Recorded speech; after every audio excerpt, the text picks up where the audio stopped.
జై శ్రీరామ్. శ్రీమాత్రే నమః. శ్రీ గురుభ్యో నమః. 2024 సంవత్సరం డిసెంబర్ 29వ తారీఖు నుంచి 2025 సంవత్సరం జనవరి 28వ తారీఖు వరకు కూడా శశి శుక్ర యోగము గోచారంలో ఏర్పడుతుంది.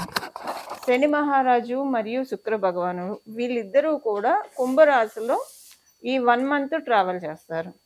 వీళ్ళిద్దరూ అంటే ప్రతి సంవత్సరం కూడా శుక్రాచార్యుల వారు శనీశ్వరుడు ఉన్న రాశులు ఆయన ఏ రాశుల్లో అన్నా ఉండనండి, ద్వాదశ రాశుల్లో ఒక 1 మంత్ ఆయన ఒక మాసం పాటు వాళ్ళిద్దరూ ఏ రాశిలో అయినా సరే ఉంటుంది. ప్రతి సంవత్సరం ఒక నెల ఉంటుంది. ఇప్పుడు వచ్చిన ఈ విశేషాంశం ఏంటంటే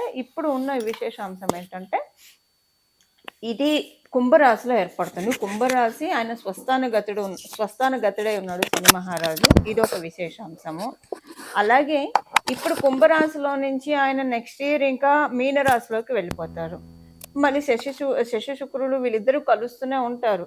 కానీ మళ్ళీ కుంభరాశిలోకి ఆయన రావడానికి 30 సంవత్సరాలు పడుతుంది శనైశ్వరుడు. సో ప్రతి సంవత్సరం కుంభరాశిలోకి శుక్రాచార్యుల వారు అయితే వెళ్తూ ఉంటారు. కానీ శనీశ్వరుడితో కూడి ఆయన సంచారము అంటే మళ్ళీ మనం 30 సంవత్సరాల దాకా మళ్ళీ ఇలాంటి కాంబినేషన్ మనం చూడలేం. ఇలాంటి విశిష్టాంశం మళ్ళీ మనం 30 సంవత్సరాల వరకు చూడలేం. మళ్ళీ 30 సంవత్సరాల తర్వాత శనీశ్వరుడు కుంభరాశిలోకి వచ్చినప్పుడు అప్పుడు మళ్ళీ మనం చూడగలుగుతాము. ఇది చాలా మంచి గ్రహస్థితి అని చెప్పాలి. ఏం చేతనంటే ఎప్పుడైనా సరే శనీశ్వరుడు ద్వాదశ రాశుల్లో పరిపూర్తి రాజయోగాన్ని ఇచ్చేది రెండు రాశుల వాళ్ళకి, వృషభ రాశి, తులారాశి. అలాగే ఈ వృషభ రాశి తులారాశులకి అధిపతి ఎవరంటే శుక్రాచార్యుల వారు. శుక్రాచార్యుల వారు కూడా ద్వాదశ రాశుల్లో పరిపూర్తి రాజయోగాన్ని ఇచ్చేది రెండు రాశుల వాళ్ళకి, అది మకర కుంభరాశుల వాళ్ళకి. ఈ మకర రాశికి మరియు కుంభరాశికి అధిపతి శని మహారాజు. సో వీళ్ళిద్దరు ఒకళ్ళకొకళ్ళు రాజయోగం ఇచ్చుకుంటారు. అంటే శనీశ్వరుడు కనుక తులారాశిలో ఉంటే వాళ్ళకి ఇంకా అంటే తులారాశిలో పుట్టిన వాడికి, వృషభ రాశిలో పుట్టిన వాళ్ళకి ఒక్క శనీశ్వరుడు చాలు పరిపూర్తి రాజయోగాన్ని ఇచ్చేస్తారు. ఆ రాశుల్లో ఉంటే ఇంకా బాగుంటుంది. అలాగే మకర కుంభరాశుల్లో పుట్టిన వాళ్ళకి శుక్రాచార్యుల వారు పరిపూర్తి రాజయోగాన్ని ఇచ్చేస్తారు. సో ఇది చాలా మంచి కాంబో. అయితే ఇప్పుడు ఈ కాంబో ప్రతి ద్వాదశ రాశుల వాళ్ళకి మంచి ఫలితాలు ఉంటాయి. కానీ డెఫినెట్గా కొన్ని రాశుల వాళ్ళకి ఎక్స్ట్రా బోనసెస్ ఉంటాయి, ఎక్స్ట్రా బెనిఫిట్స్ ఉంటాయి. ఈ కొన్ని రాశుల వాళ్ళు ఎవరో మనం ఇప్పుడు చూద్దాము. మొదటగా వృషభ రాశి, తులారాశి, అలాగే మకర రాశి, కుంభరాశి, మీనరాశి. వీళ్ళ 5గురికి కూడా ఇది చాలా మంచి ఫలితాన్ని, సత్ఫలితాన్ని ఇస్తుంది.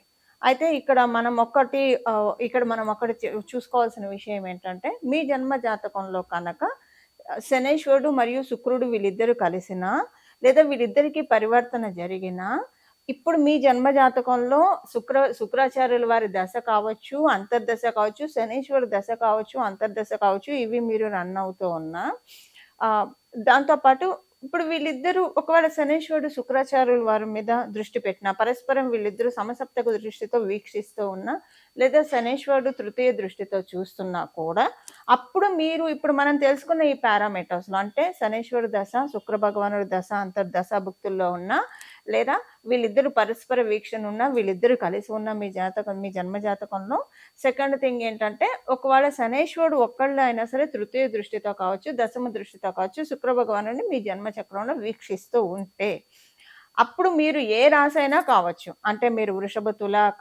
కాకపోయినా, మకర, కుంభ, మీన రాశులు కాకపోయినా మీకు కూడా ఈ యోగం వర్తిస్తుంది. అంటే చాలా మంచి యోగాన్ని వీళ్ళిద్దరు తెచ్చిపెట్టబోతున్నారు. ఇప్పుడు ద్వాదశ రాశుల వాళ్ళకి ఒక్కొక్క రాశి వాళ్ళకి ఒక్కొక్క ఇంపాక్ట్ ఉంటుంది. సో ఇప్పుడు మనం తెలుసుకునే 5 రాశుల వాళ్ళకి కొంచెం ఎక్కువ బెనిఫిట్స్ ఉంటాయి. మిగతా అన్ని రాశుల వాళ్ళకి కూడా బెనిఫిట్స్ అయితే ఖచ్చితంగా ఉంటాయి. కాకపోతే ఈ 5 రాశుల వాళ్ళకి ఎక్కువ బెనిఫిట్. ఇప్పుడు నేను చెప్పిన కేటగిరీలో ఎవరైతే వస్తారో వాళ్ళకి కూడా బెనిఫిట్స్ చక్కగా ఇస్తారు వీళ్ళిద్దరు, ఈ 2 గ్రహాలు కలిసి. ఇప్పుడు మనం ద్వాదశ రాశుల వాళ్ళకి ఏం బెనిఫిట్స్ అంటే ఏం మంచి ఫలితాలు రాబోతున్నాయి వీళ్ళిద్దరి కలయికతోటి. కుంభరాశి కాలపురుషుడు కుండలిలో నుంచి లాభరాశి.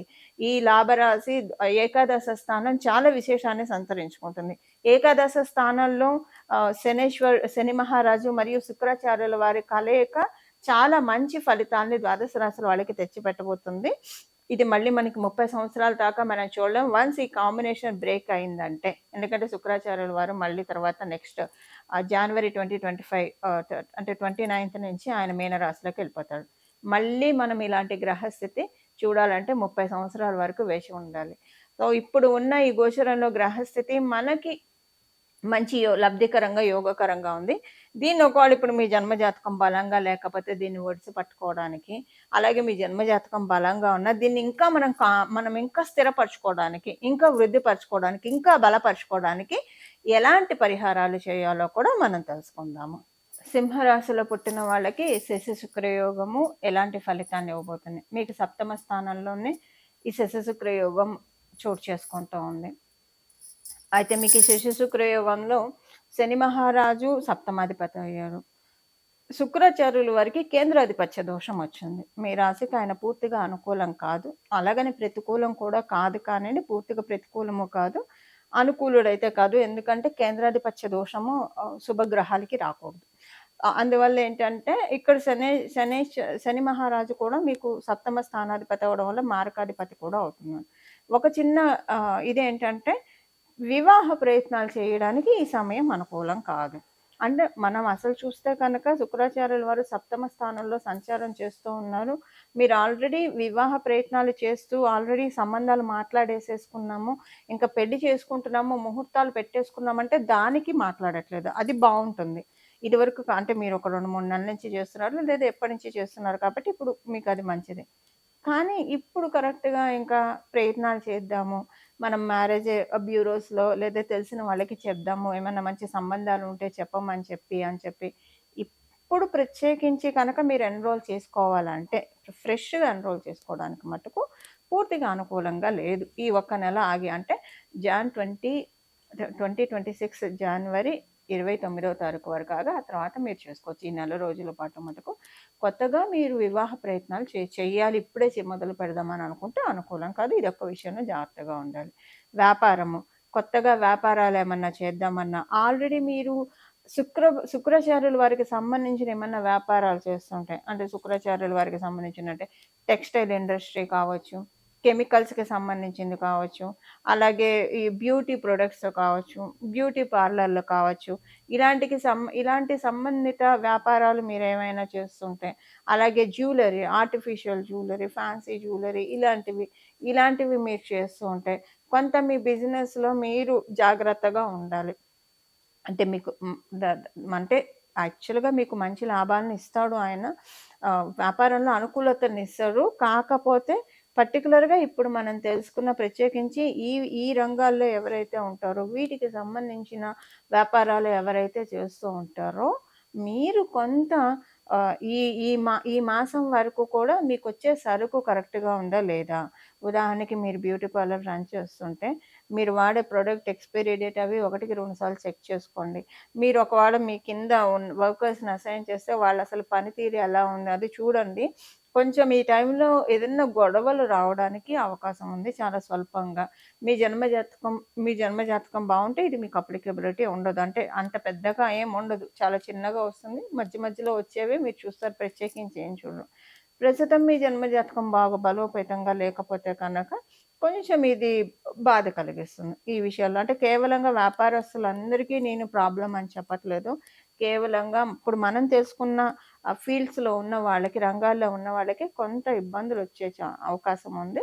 ఈ విషయాల్లో వాళ్ళు కొంచెం వాళ్ళ బిజినెస్ పట్ల ఎక్కువగా కాన్సంట్రేటెడ్‌గా ఉండాలంటే ఇప్పుడు ఫోకస్ ఎక్కువ చేపిస్తున్నాడు శని మహారాజు మీ చేత. చాలా ఫోకస్డ్‌గా, కాన్సంట్రేటెడ్‌గా ఉండేట్లు మిమ్మల్ని దీవిస్తున్నారు.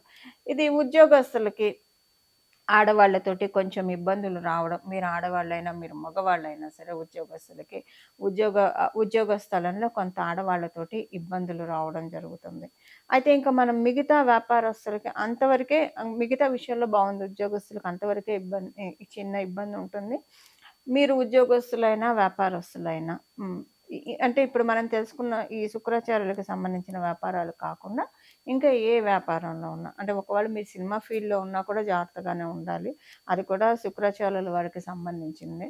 అలా కాకుండా నార్మల్ బిజినెసెస్, ఫుడ్‌కి సంబంధించిన బిజినెసెస్ కావచ్చు, లేదా ఇంకేవైనా ఇంకే బిజినెసెస్ మీరు చేస్తూ ఉన్నా ఇది మంచి ట్రాన్సిట్. అంటే మీకు మౌత్ పబ్లిసిటీ ద్వారా మీరు చేస్తున్న అంటే వీళ్ళ దగ్గరికి వెళ్తే మనకి పూర్తిగా మొత్తం వాళ్ళంటే మన కోసం మనం ఎలాగైతే ఏ పనైనా మనం మొదలుపెడితే, మన పనిని మనం ఎంత శ్రద్ధగా చేసుకుంటామో, వీళ్ళు అంతకంటే డబుల్, త్రిబుల్ శ్రద్ధతో చేస్తున్నారు. ఇంకా వీళ్ళకప్పగించామంటే మనము గుండెల మీద చెయ్యేసుకొని పడుకోవచ్చు అన్నంత మంచి నమ్మకము, ఒక రెప్యుటేషన్ మీకు అంటే మీకున్న పబ్లిక్‌లో జనరేట్ అవుతుంది. ఎందుకంటే ఎప్పుడైనా వ్యాపారానికి కావాల్సిన మొదటి పెట్టుబడి నమ్మకము. ఆ తర్వాతే మనం డబ్బులు ఏం పెట్టుబడి పెట్టుకున్నా. సో, అలాగా మీ వ్యాపారము బాగా కాంక్రీట్ అవుతుంది. ఇప్పుడు మిగతా అంటే శుక్రాచార్యుల వరకు సంబంధించి కాకుండా మిగతా వ్యాపారాలు చేసే వాళ్ళకి బావుంటుంది. శుక్రాచార్యులకు సంబంధించిన వ్యాపారం చేసే వాళ్ళకి కూడా కొంచెం జాగ్రత్తగా ఉంటే వాళ్ళకి కూడా బాగున్నట్లే. అంటే మీకు పూర్తిగా ప్రతికూలాన్ని ఇవ్వట్లేదు ఫలితాల్ని.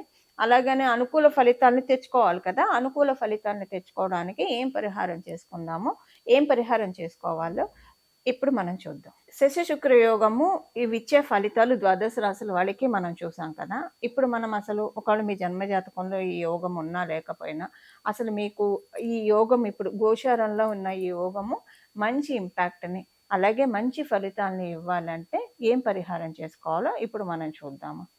దీనికోసం చేయాల్సిన పరిహారము వెంకటేశ్వర స్వామి వారి ఆరాధన.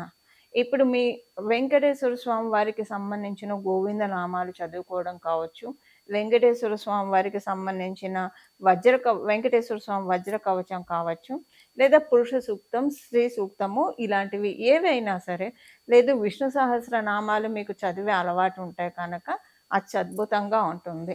ఈ ఈ గ్రహస్థితి ఉన్న నెలనాళ్ళు కూడా విష్ణు సహస్రనామం పారాయణం చేయడానికి ప్రయత్నించిన, లేదా శ్రీరామ రామ రామ, శ్రీరామ రామ రామ, శ్రీరామ రామ రామ అని మనసులో జపించుకున్నా. ఎందుకంటే మనకి ఆ శ్లోకంలోనే ఉంది కదా, శ్రీరామ రామ రామ అని ఎవరైతే జపిస్తూ ఉంటారో వాళ్ళకి సహస్రనామాలు పఠించిన ఫలితాన్ని నేను ఇస్తున్నాను పార్వతి అనే పరమశివుడే, సాక్షాత్ పరమశివుడే పార్వతి అమ్మవారికి చెప్పి ఉన్నారు కాబట్టి శ్రీరామ రామ రామ అని మనసులో 24 ఇప్పుడు నామ జపం కాబట్టి మనం ఏ అవస్థలో ఉన్నా సరే, ఎక్కడ ఉన్నా సరే ఇది మనం ప్రశాంతంగా జపించుకోవచ్చు. మనం బీజాక్షరాలు చేర్చినప్పుడు మనం చూసుకోవాలి మనం ఉన్న ప్రదేశం ఎలా ఉంది, మనం అప్పుడు శుచిగా ఉన్నామా, ఎలా ఉన్నాం, అంతర్బాహ్య శుచి ఉందా లేదా.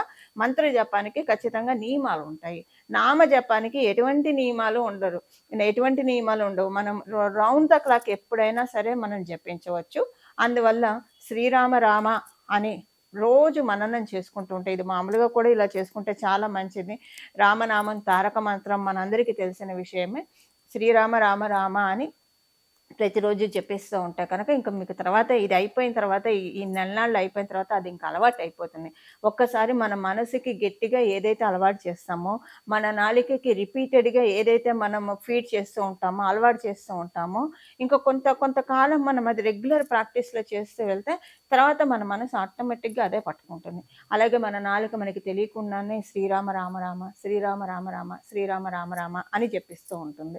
ఇలాగా మనకి ఇప్పుడున్న ఈ గోచరంలో యోగం ఒడిసి పట్టుకోవడానికి ఇప్పుడు స్వామి కార్యం స్వకార్యం అని మనం వింటూ ఉంటాము. ఇప్పుడు మనకి స్వామి కార్యం అంటే భగవంతుడి పూజ చేసినట్లు అవుతుంది. స్వకార్యం మనకి ఇక్కడ ఉన్న ఈ గోచారంలో ఉన్న ఈ గ్రహస్థితులు పరిపూర్తి దీవెనని మనం అందుకోవడానికి చాలా చక్కటి అవకాశం ఉంటుంది. ఈ విధంగా ద్వాదశ రాశుల వాళ్ళు కూడా, ద్వాదశ లగ్నాల వాళ్ళు కూడా ఈ పరిహారం చేసుకొని పరిపూర్తిగా ఈ యోగాన్ని మీరు తీసుకోవాలని చెప్పి నేను కూడా మనందరి తరఫున భగవంతుని వేడుకుంటూ శ్రీరామ రామ రామ మంగళం. నమో భగవతే వాసుదేవాయ.